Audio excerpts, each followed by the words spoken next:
Most every homesteader raises chickens for eggs and or meat. We want today to look at the cost of producing those eggs. What does it actually cost a homesteader to produce a dozen eggs? Everything on the homestead, we like to have it serve more than one purpose, and it has to be cost effective. It has to pay for itself. So raising chickens on a homestead isn't just about collecting fresh eggs, although that's, a wonderful part of it. It's about understanding the costs involved. So we're going to break down the major factors that go into the cost of a dozen eggs. What you have to consider when determining how much it costs you to produce a dozen eggs, you have to determine the amount of feed that's required to meet the nutritional needs of your chickens, how much your feed costs, how many eggs the breed of chicken that you have lay, maybe even how to purchase, grow, or provide the nutrition your chickens need on your homestead.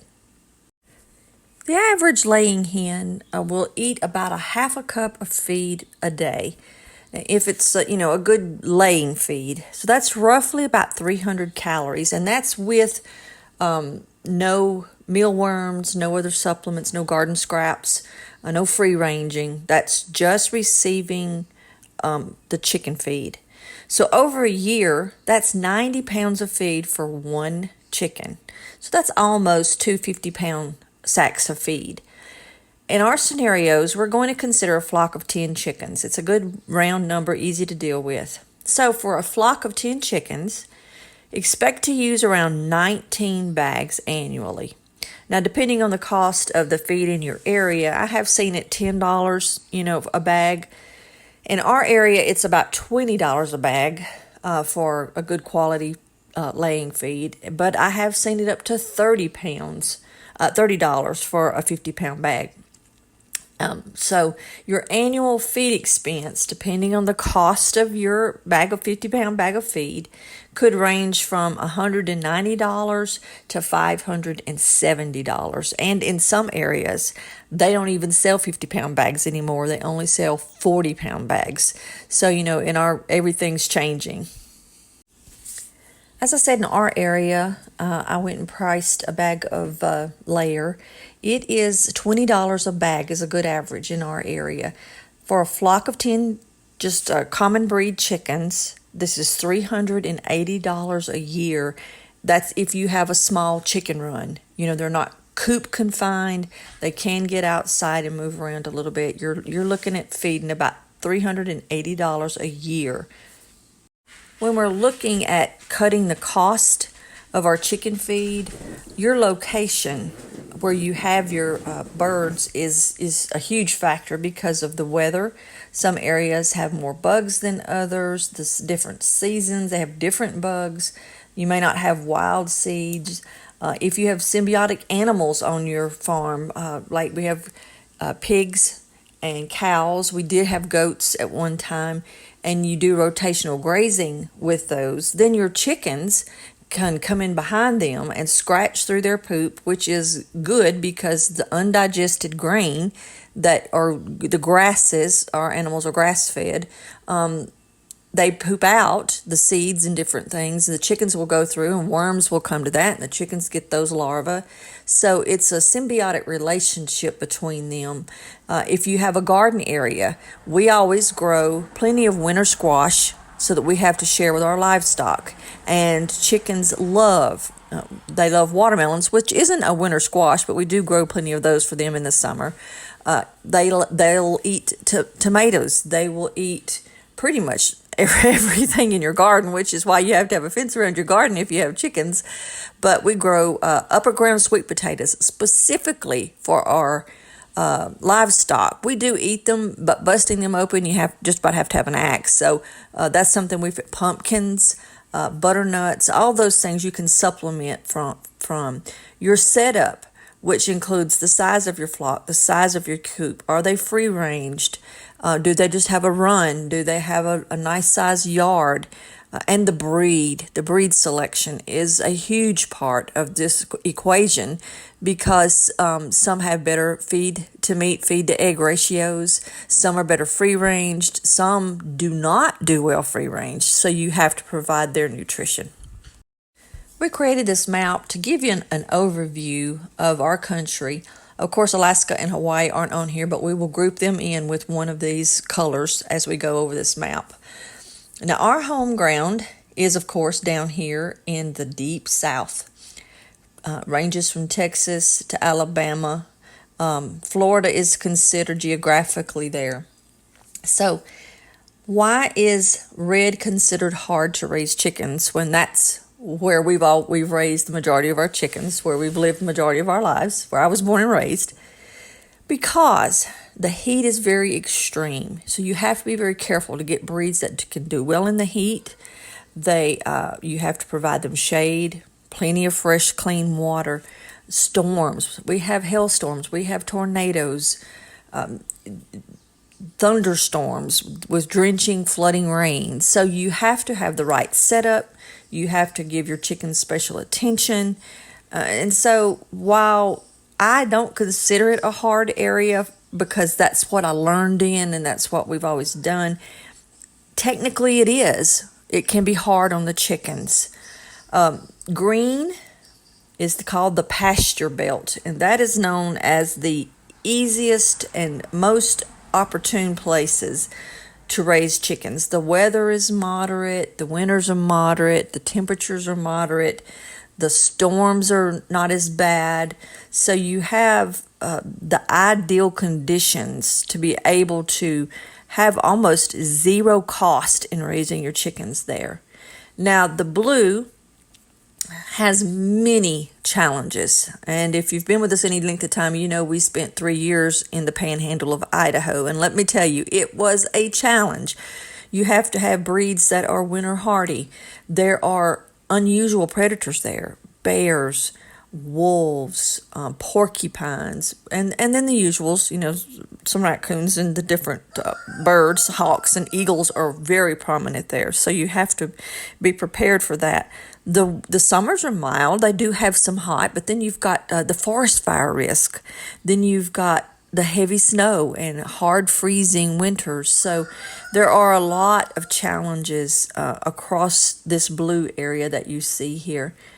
The yellow area is considered the one of the hardest regions, and that is because of they have very unusual predators there, but they have extremely hot weather most of the year. In the upper elevations in Arizona and New Mexico, there's some snow, but in most of it, it's just a really difficult. There's not a lot of grass there. Gardening is hard there. The whole homestead way of life is more challenging there. So that's why that is considered. Those are just some of the factors that go into that being a harder area. The gray area on the west coast it's not considered hard, but it's just tough. They have a lot of winter weather. I know California is in this, but there are a lot of mountains on the western side of California. We have traveled it extensively up and down California, and there are some beautiful mountains there, but they have a lot of snow, but there's a lot of rain. We spent some time in Washington. We spent about 3 months in Washington State, and when my husband was working out there, and it literally rains every day. We were in the Portland area of Oregon and up into Seattle, Washington. We were in that area, and it rained every day. So there are challenges there. There are floods, there are mudslides, and then also there are the forest fires risks and those things there. And Alaska will fall into the challenging areas because of the hard winters. They have a lot of green space. You could probably free range them, but you talk about predators. Oh my goodness, they have predators.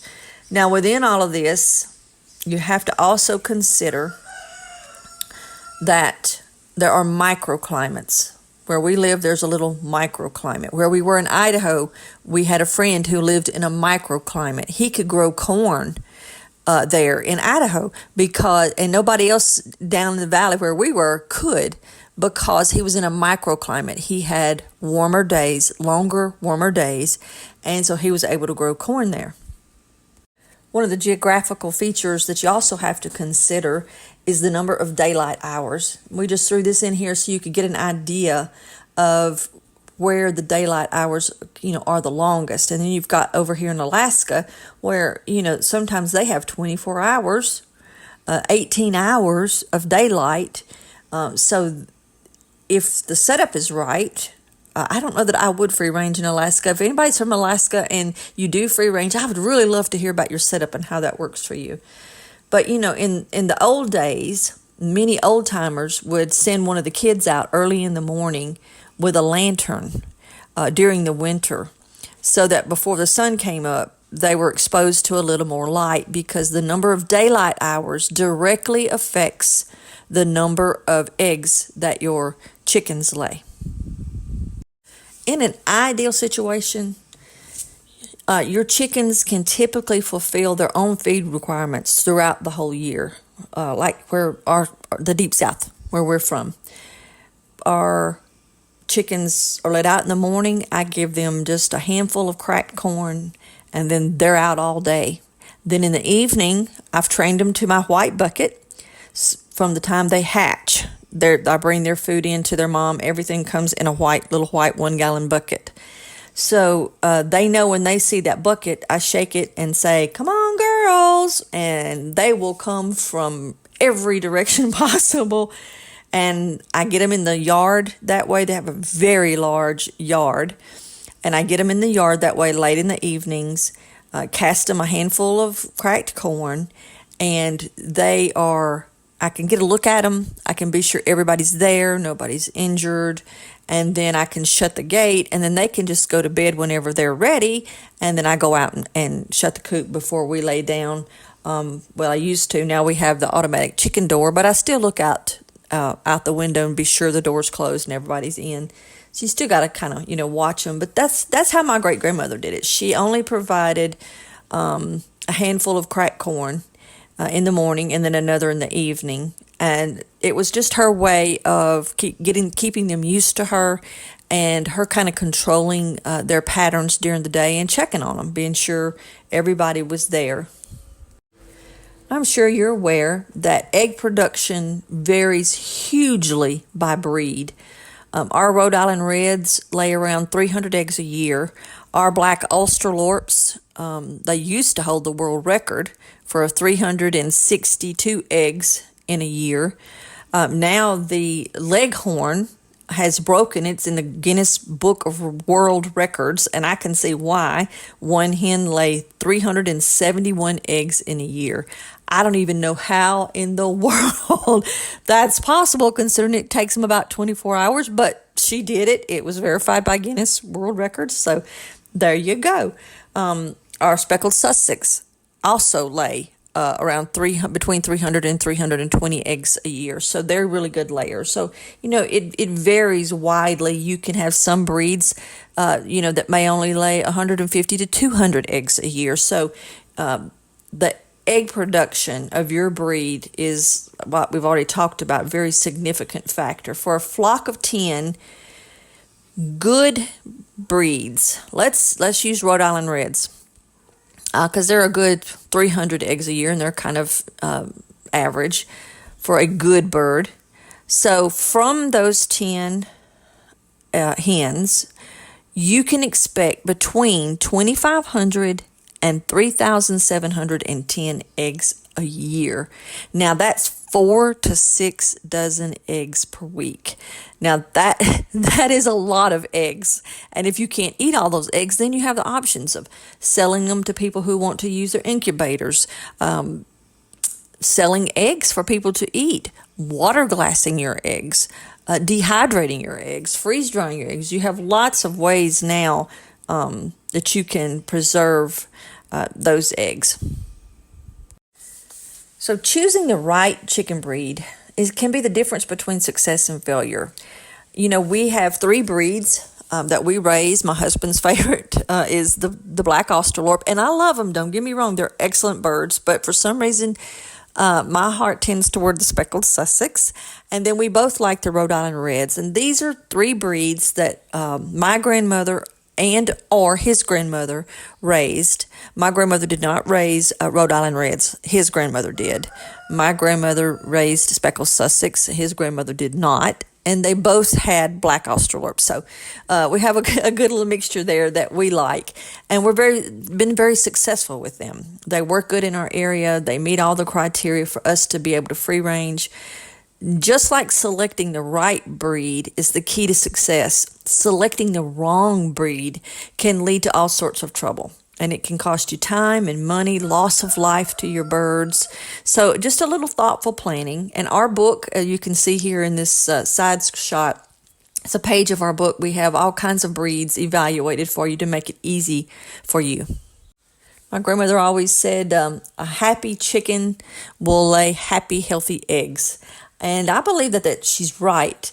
If you select the wrong breed for your area, or even if they will work in your area, if you don't have the right setup, you're going to have unhappy chickens. They won't thrive, and they might not even survive, especially in like a high predator area. Having the wrong breed will do nothing but keep the local wildlife living the good life by eating the meat of your flock. We have bears. We have owls, we have hawks, we have eagles, we have fox, we have skunk, we have opossum, we have raccoon, we have bobcats. And figuring out what was getting the chickens when the bobcat was getting them was the most challenging for us because they come in and snatch them and they're just gone. There's no feathers, there's no blood, they're just gone.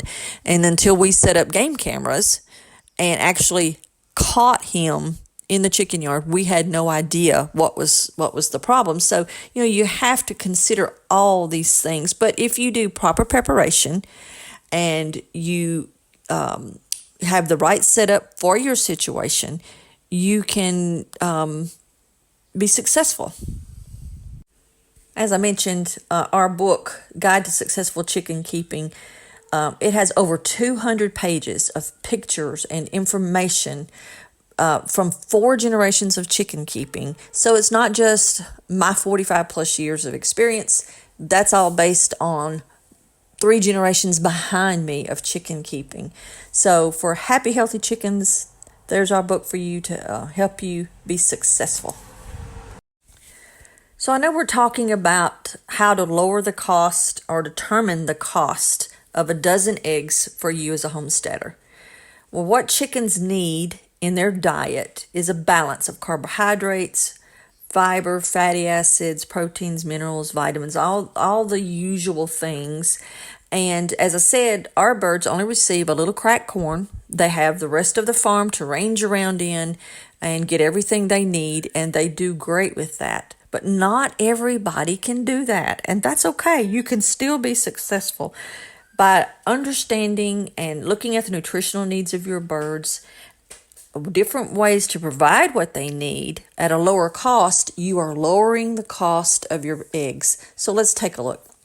For carbohydrates and fiber, what do they do for your birds? They are essential for energy and for digestion. A good source includes corn. We use, like I said, if we don't have enough corn that we've grown to just run through the mill and crack it, then we buy organic cracked corn. Barley, rye, wheat. I hesitate on saying that because you want to be sure that you're getting a quality wheat. We're going to talk in a little bit about what we actually recommend as far as that. There's millet and sorghum. For fatty acids, they have to have the fatty acids for nutrient absorption.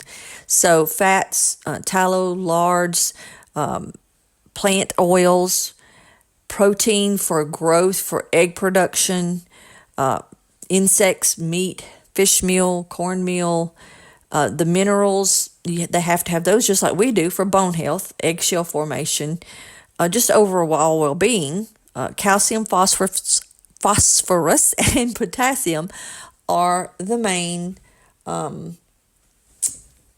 minerals in their chicken feed. If you take a look at your chicken feed bag, you'll see those. And the vitamins that are essential for various bodily functions. They need A, C, D, E, K, and B complex. Now, they can get those from leafy greens. You can grow a patch of turnips. You can grow a patch of kale. Mine absolutely love kale. You just throw the seeds down and they browse it. You can grow those as microgreens. They love that. They get it in vegetables and seeds. So there are a lot of ways that you can provide for the nutritional needs of your birds. Let's talk about now how you can cut down on your feed expenses. One way to significantly reduce your feed bill is by fermenting your chicken feed. Now, if I were to be feeding my flock chicken layer year round, I would be fermenting year round. Right now, we only ferment our chicken feed in the wintertime because I don't buy feed except then. And then I buy scratch and peck scratch grains. I don't buy a layer feed because we produce our own mealworms and black soldier fly larvae is usually what we do. So that's their protein in the winter. So by fermenting your chicken feed, it not only makes it easier to digest, they get better absorption and they eat less. So you can cut your feed bill by 10 to 30%. Now, we have articles on the Farmer's Lamp, step by step, exactly how to ferment your chicken feed. Pictures. We're willing to answer any questions you have. We also have an article on there on how to produce your own mealworms or black soldier fly larvae. So take a look at those. Those are great options to reduce your feed bill. Now, as we've already said, we're blessed. We have a large, over 100 acres that they can free range on. Free ranging enables your chickens to forage, and they will find everything they need. When my husband was in India, he took pictures of me of their chickens because nobody really tends their chickens. There are some there who have chickens for meat and eggs, but you will see what they call wild chickens just walking around the streets with the people and other things. It is related to some of their religious practices over there. However, in Ecuador, they also do that. There's also chickens everywhere. We have some friends down there, and they say, if a chicken just walks through your yard, she might lay an egg. You might get eggs that way. Nobody really feeds them. They take care of themselves. So it is possible. I heard somebody say that our modern chickens can't sustain themselves. They have to be fed, and that's just simply, it's just a misunderstanding of some basic things. But by free ranging, if you can, it can significantly lower your feed bill. The extent of the cost reduction depends on, your your chicken breeds. What do they have access to as far as is it just grass and seeds, or do they have garden greens that you can give them? Do they have access to the animal manure? All these different things that go into you having to do little to no feeding of your birds. On the Farmer's Lamp, we have several articles about feeding chickens. We even have one that's a podcast about what not to feed chickens on there. But feeding them table scraps is a very practical option. They love scrambled eggs. They love, rice and pastas and things that you might have, potatoes that are cooked, beans that are cooked. Growing enough in the garden. We've already talked about how we grow different things for them in the garden. We turn them over into the garden, move their little chicken tractor out there between the fall and winter garden, let them clean all that up, and then after winter, before we plant in the spring, we turn them back in there and let them clean everything up. So even if you keep yours in a run or a yard, you can provide them greens and squashes and different things that you grow or buy. And microgreens are so easy to grow, and they are great for chickens, and they love them. So that is another great way to help lower your feed bill. We talked about growing black soldier fly larvae or mealworms. You can also, another thing that we do, we started doing it quite by accident. We had some old boards stacked up in the back corner of the chicken yard where we had been building the chicken coop. And we went to move them, and there were mice and all kinds of bugs under there, and the chickens just attacked them, and they ate them all.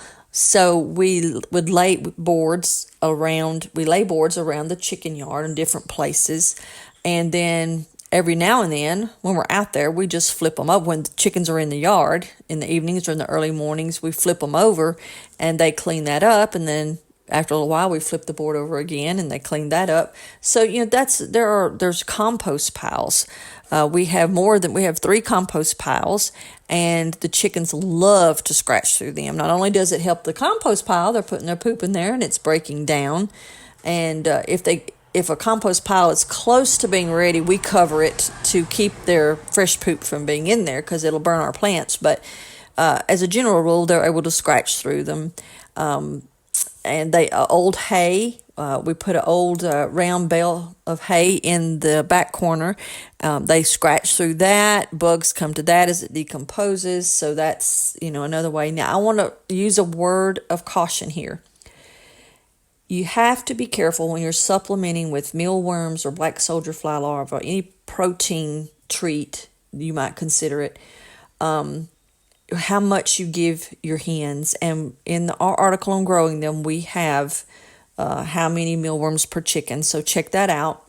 But avoid feeding your hens things like this at night, because if they get too much protein at night, they go to sleep and they don't break it down, and it will reduce your egg production. They will slow down or even stop if they get too much protein. So you can check out the link in the description on that article. So can you grow your own feed for your chickens? Absolutely. If you have enough room, you can to feed a flock of 10. It can be very cost effective and sustainable. Now, of course, the bigger your flock, the more space you have to grow it.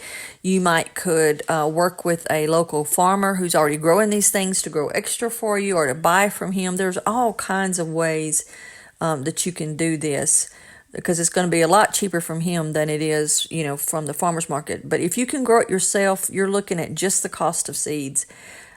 You're going to need quite a bit, though, for these 10 chickens, okay? Corn you're going to need a total of 300 pounds. That's your harvest, okay? So to get that, in all, you're going to need 450 feet of rows. Now, nobody has a 450-foot row garden. Not a homesteader, a commercial guy might, but so that's just my way of trying to say you're going to need as many rows as it takes on your spot to have 450 feet of corn planted. That's 8 inches apart, and 3 to a hill, that kind of thing. Wheat, again, you're going to have 270 pounds of harvested wheat.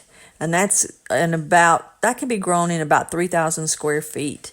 Now, as we mentioned wheat earlier, we do not consume modern wheat. It has caused us many health issues, so we have switched to einkorn for ourselves. And so if I were going to grow a grain, I would grow an ancient grain such as einkorn. Peas. Now, you can grow just about any kind of pea that you want to grow. We grow a lot of Crowders and pink eye purple hulls. You're going to need 180 pounds, and this is for these 10 chickens for a year, okay? 180 pounds, and that's going to take up about 2,000 square feet of garden space. Fish meal, you're going to need about 90 pounds. Now, you can source that from fishing. You might find another way to produce that protein.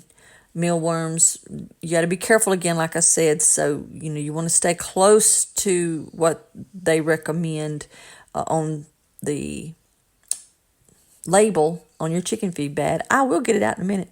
Fresh greens. Now, like we said, we grow forage kale, we grow rugged kale, things like that. Turnip greens, mustard greens. They love radish tops. they'll eat just about anything from your garden. You're going to need about 18 to 20 pounds, and you can grow all what you need in a 6 by 3 foot garden bed. And then you can harvest it. If you pinch the tops off, early, they will regrow, and you can have a pretty steady supply there for a while. Now, if you grow your own chicken feed, then what are you going to do with it? You have to have a plan in place to store your grain, and any meat that your fish meal, or any meat that you harvest, deer or whatever you're going to feed your chickens. You have to be sure that you can protect it and keep it safe from rodents and other creatures that will get in it and spoil it.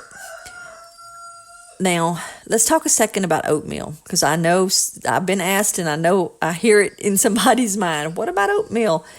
Oatmeal is pretty controversial, and for valid reasons.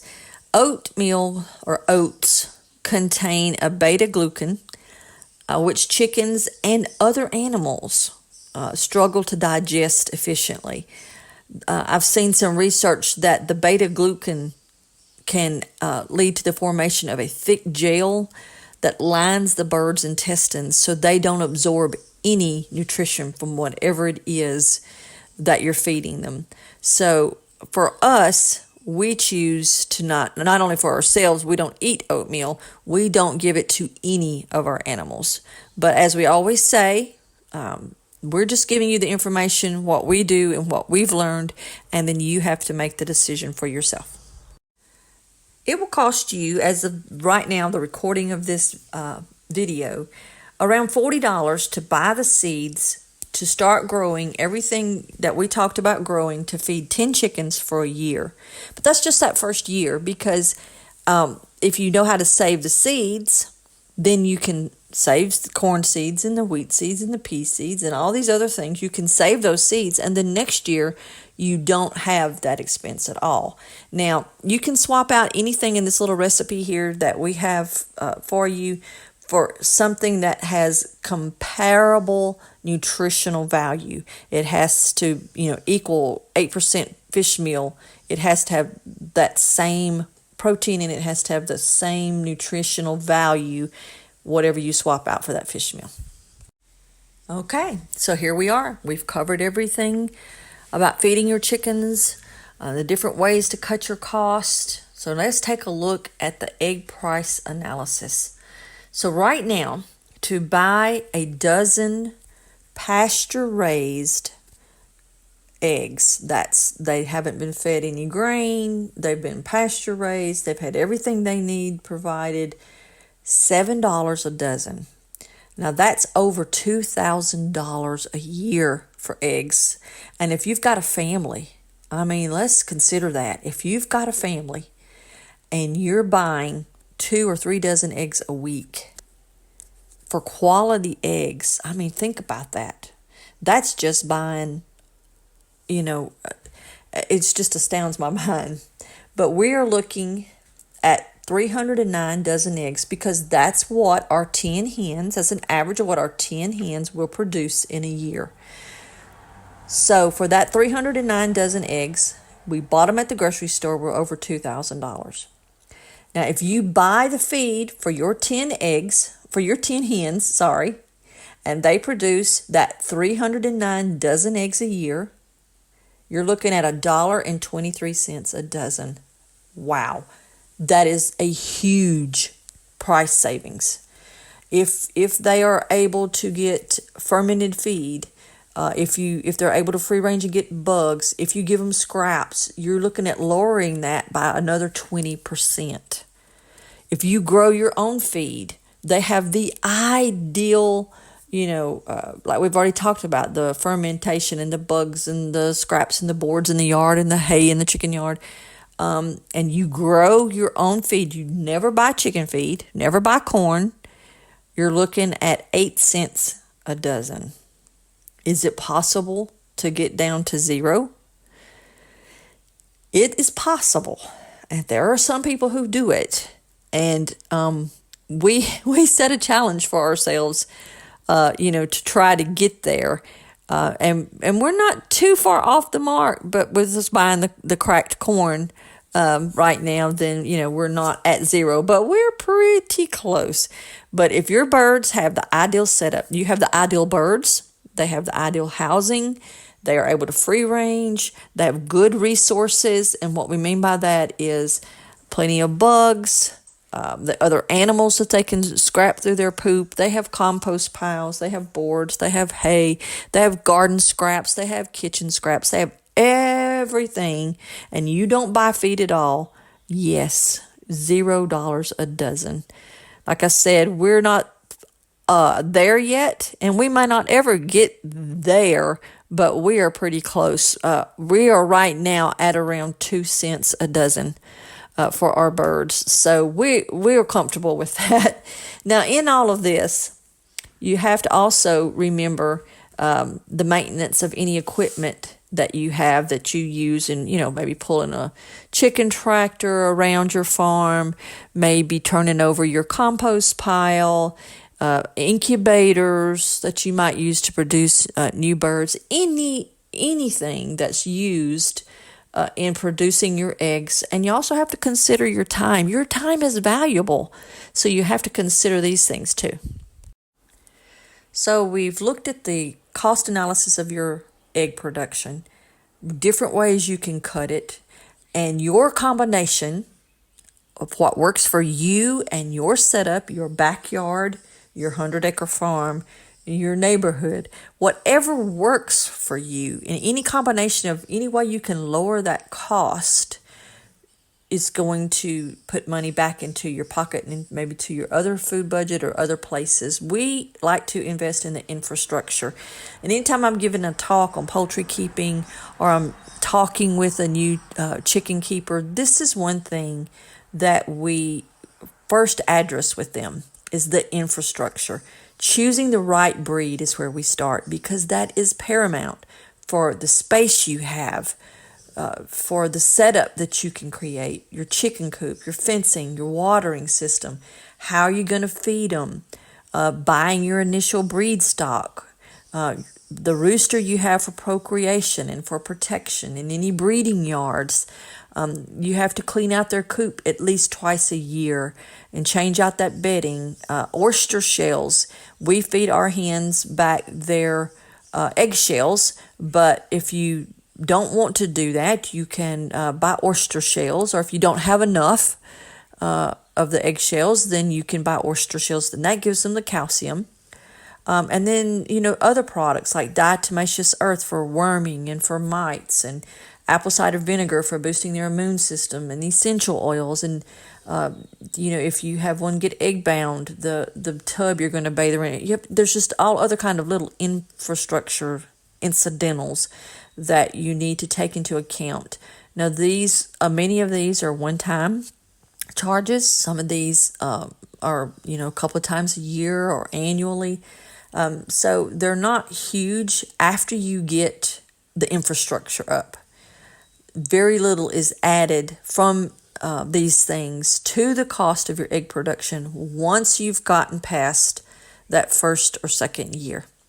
We hope that this has helped you and encouraged you. If you are new to chicken keeping, or if you're a pro, please share with us how you do things that may be totally different than from our experience in the comments below.